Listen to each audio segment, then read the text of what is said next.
जो भगवान की भक्ति करता है, भगवान की कथा श्रवण करता है, उसके जीवन में किसी प्रकार के संताप शेष नहीं रह जाते। भागवत वो है, भागवत साक्षात स्वयं कृष्ण है। और जो मन लगाकर भगवान की कथा श्रवण करता है उसके संताप हर लेते। हम विषय करें कि महाराज कथा तो हर जगह जगह होने लगी है और कहां कहां सुनने जाए। हम कहते हैं कि बार बार सुनो, 1000 बार सुनो, जब जीवन में समय मिले तब सुनो। कथा सुनते रहना चाहिए, कथा ही जीवन का सार है बस। नारद जी से सनत कुमार कहने लगे कि सत्कर्म भागवत है, आप भागवत कथा श्रवण कराए। बोले कराए कहाँ पर? स्थान पवित्र, क्योंकि कथा के नियम होते हैं, ऐसा पवित्र स्थान होना चाहिए जहाँ पर सब लोग सुन सके, एकत्रित हो सके। कहे कहाँ पर? बोले कि आप एक काम करो, मथुरा, अयोध्या, मथुरा से जो है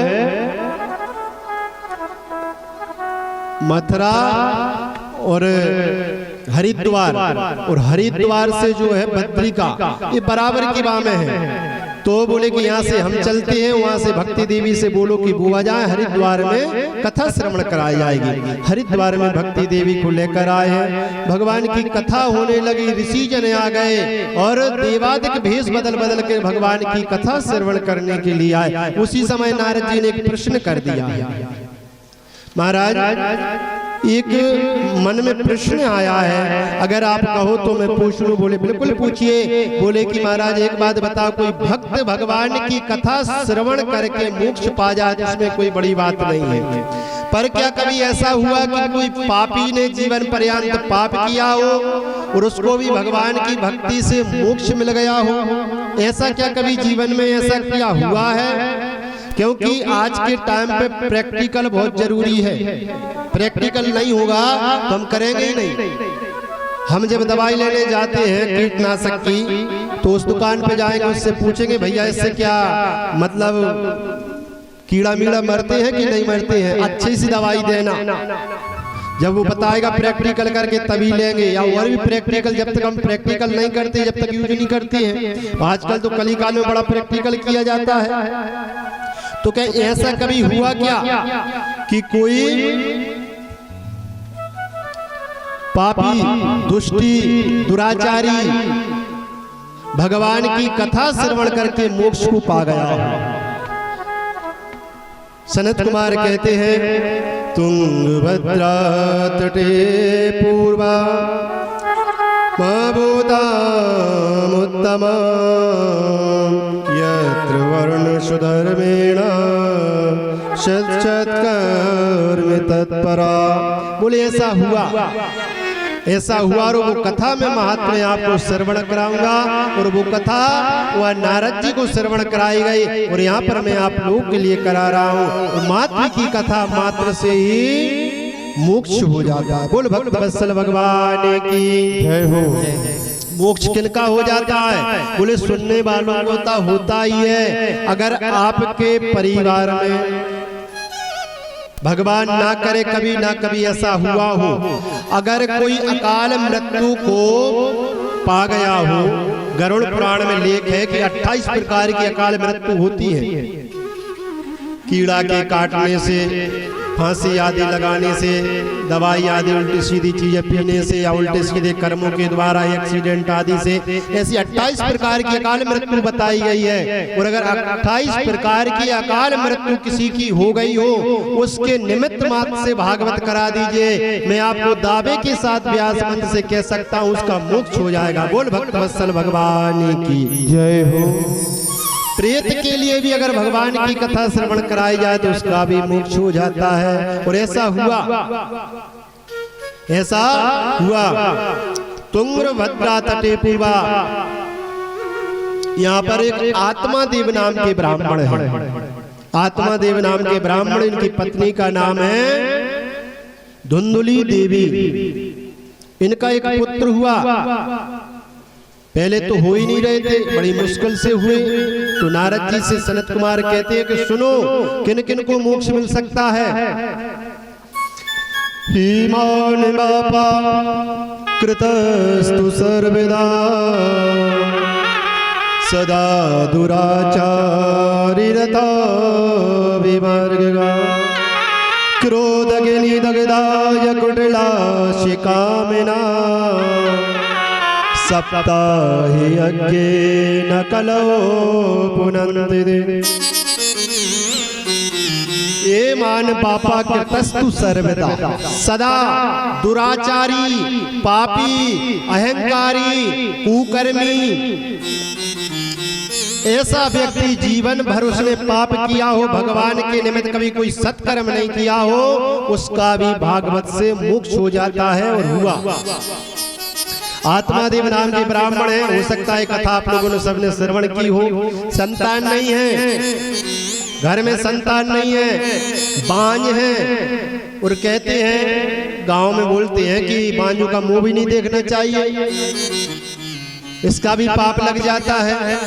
तो आत्मादेव जो है इनके घर में जो गाय भी है वो भी बच्चा नहीं दे रही है, और तो और घर में जो तुलसी है वो भी सूख जाती है, बड़े संकट में है। और पड़ोसी जन आते हैं, कहते हैं कि महाराज आपके यहाँ तो देखो गौ माता भी बांझे, अरे तुलसी का पौधा आप तो कल लेकर आए थे, आज सूख गया, कारण क्या? हो सकता आपके यहाँ संतान नहीं है। तो इस कष्ट को आत्मादेव नाम के जो ब्राह्मण हैं वो बड़े कष्ट से झेल रहे हैं। और कहते हैं पड़ोसी दो प्रकार के होते, एक तो बहुत अच्छे होते हैं और एक ज्यादा ही अच्छे हुए तो फिर तो कहना ही क्या है।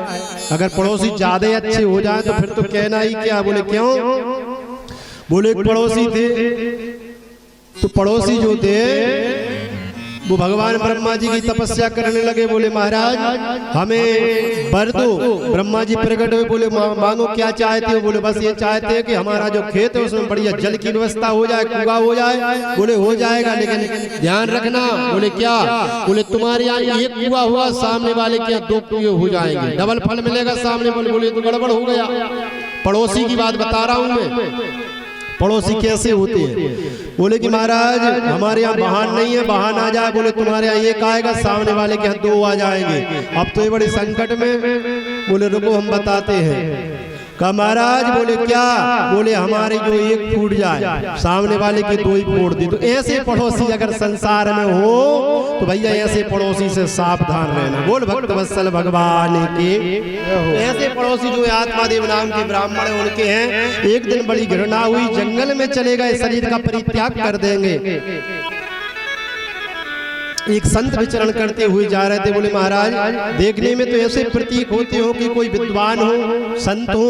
बोले महाराज बिल्कुल, पर मेरे यहाँ संतान नहीं है और मैं आपके चरणों में गिरकर प्राणांत कर लूंगा अगर मेरे यहाँ संतान नहीं हुई। संत ने उपदेश दिया, समय कम है बताने के लिए, उपदेश दिया, कहा कि संतान की क्या जरूरत है, अगर पुत्र मानना है तो भगवान कृष्ण को अपना पुत्र मान लो।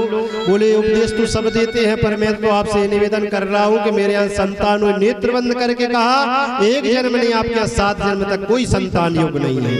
बोल भक्त वत्सल भगवान की जय हो। चरणों में गिर गए, बोले प्राणांत कर लेंगे। संत ने सोचा शराब हमें लग जाएगी ब्रह्म हत्या की, एक फल निकाला। बोले लो जाकर अपनी पत्नी को खिला दो, तुम्हारे यहाँ संतान हो जाएगी। पर मैंने कहा जो पत्नी है धुंधुली देवी, जैसे आत्मादेव नाम के ब्राह्मण है उनसे विपरीत धुंधुली देवी है। कुपात्रता, घर में लड़ती है, झगड़ती है, उल्टे सीधे कर्म करती है। और जब पतिदेव आते हैं तो ऐसे मानो कि आरती उतार रहे हो, बड़ी सेवा कर रहे हो, ऐसे भाव से। और जैसे कि ब्राह्मण घर से बाहर गए तो 50 से लड़ लेना, झगड़ लेना, यहाँ की वहाँ कर लेना।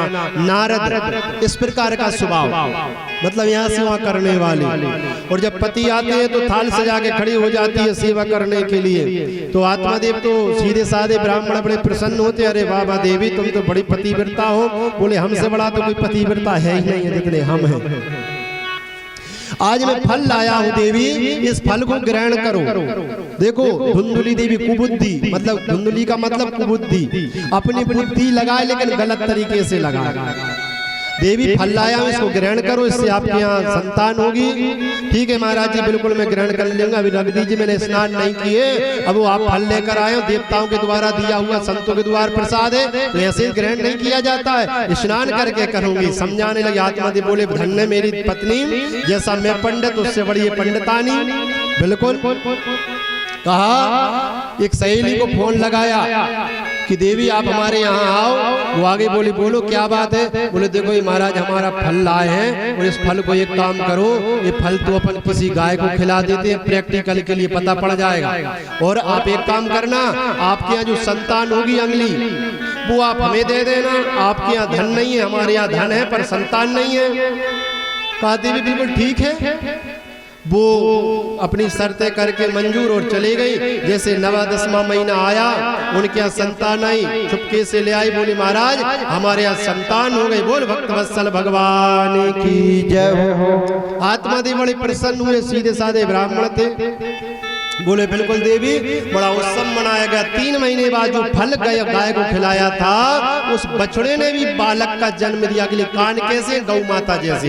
बोल भक्त वत्सल भगवान की जय। गाँव के लोग कहने लगे देखो जब कृपा होती है परमात्मा की तो ऐसी होती है। पहले एक संतान नहीं होती थी, अब देखो गौ माता तक पुत्रों को जन्म देने लगी, ऐसी संतान होने लगी।